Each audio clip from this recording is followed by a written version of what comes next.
I'm going to tell you then this tiny little story which comes out of the Gnostic times.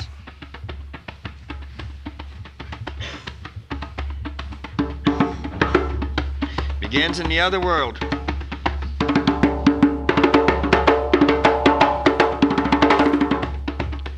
A boy is being sent down to this world. His mother and father give him gifts of gold, chalices.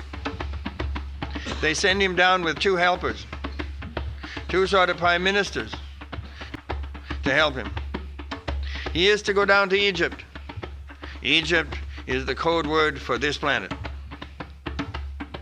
It's a dark planet.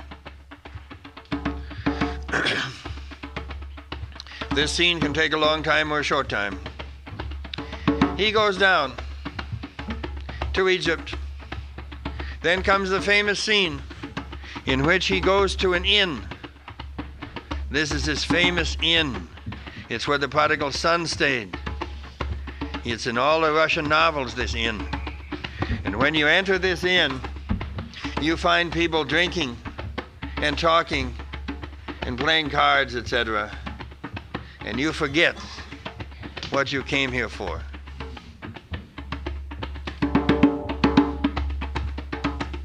So your time in the inn can be 10 years, 20 years, 30 years. That's called living in the inn. Amazing in connection with the story that we've been telling, but the second phrase for it is sleeping too close to the serpent. What happens in the inn? You sleep too close to the serpent. It's important to realize that when you're sleeping too close to the serpent, we're not strong enough to withstand that. What happens then? This could go on until death, and it does with many men and many women. Word gets back to the other world, and they decide to send a letter to you. And they compose the letter carefully. And now there's a famous scene with the messenger trying to get through to you. Kafka did a story on that. He said there's so many people now around the castle that when they leave the castle to come to you, it takes them 2 or 3 years just to get through the mob of people there. Wonderful, wonderful addition to this story. And if the letter comes to you, then you read it. What is that moment when the letter arrives? And when it arrives, that's the moment at which in some stories you cut off the head of the serpent. In other stories you simply move out of the serpent's reach and begin to go down to Egypt. And when you get truly in Egypt, you find out that the pearl is on the floor of the ocean. After much struggle, the letter helps you. It reminds you that you are of royal birth. Then you go down to the bottom of the ocean, bring the pearl up. That's our task for the next 10 or 15 years. Hafez says, friends, we have turned our face toward the pearl on the ocean floor. So, why should we worry if this wobbly old boat keeps going or not?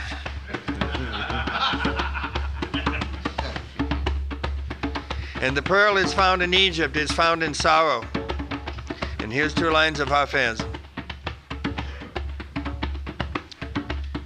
The Sultan of pre-eternity.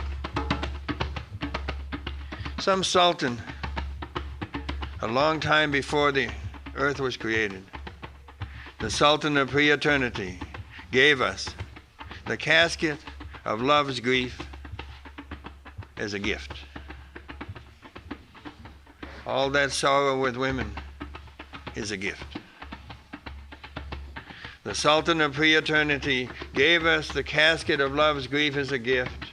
Therefore, we turn our sorrow toward this broken down hunter's cabin that we call the world. In the original Persian, it's one of those places you find in the desert, in an oasis that's long ago been broken down. And you know that other people have been here before you. And the world that we're inheriting is not a new world. It's kind of disintegrated. And that's the truth of it. Toward that broken down oasis building, which we call the world.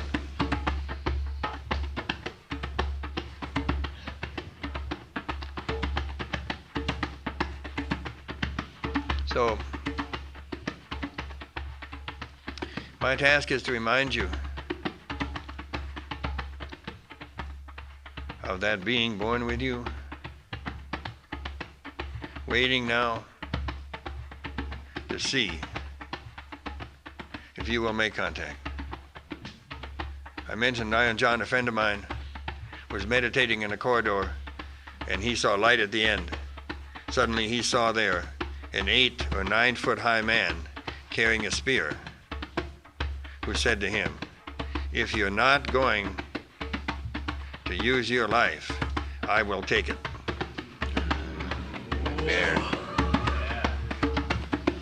There's that danger. Past the age of 40, there's always that danger. So I just want to, I don't know what to do. I mean, I just want to say thank you.